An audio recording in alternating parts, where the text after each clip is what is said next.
the cornerstone of President Trump's domestic agenda in his second term, curbing illegal immigration. The president spent much of his campaign vowing mass deportations of undocumented immigrants. The first weeks of his term have been marked by public displays of immigration enforcement.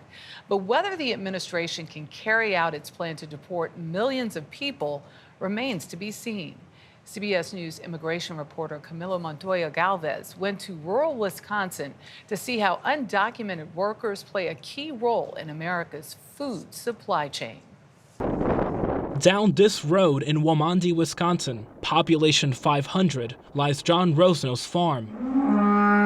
He's a fifth-generation farmer who owns more than 900 acres and more than 600 dairy cows. It takes one person for every 40, 45 cows. And who is doing all of this work? I would say about 90% is done by immigrants.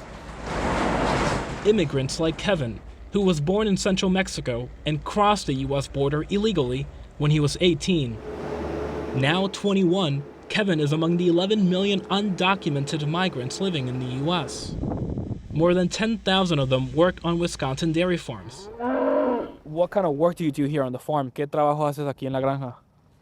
Alimentar y también limpiar los corrales. You feed the cows and you clean the barns too. Kevin, who did not provide his last name during our interview, says he often works 12 hours a day, 6 days a week, sometimes starting as early as 3 a.m.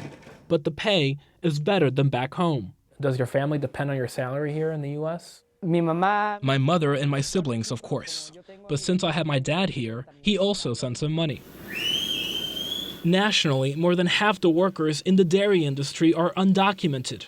Like Kevin, many leave behind loved ones for wages that are below what American workers get. Some people would be saying that you could be right now hiring American workers to do this job, and that the only reason you're not doing that is because you can pay immigrants less. How would you respond to that? If I hired Americans to do the work, I would have to pay probably about $100,000 a year per person, and they would only work 40, 50 hours a week.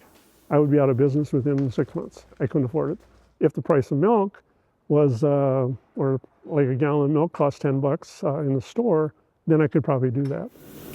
The new administration is already following through on its promise to deport the undocumented. What would happen to your farm and to your business if they are all sent back to their home country? If that would happen, I'm out of business, and it wouldn't take long.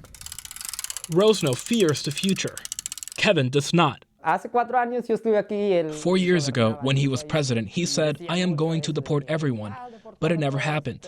Sometimes we would watch the news and we would see that a family was deported, and we were scared to go out and buy groceries. But I have not felt fear since then. For CBS Saturday Morning, Camilo Montoya Galvez, Waumondy, Wisconsin.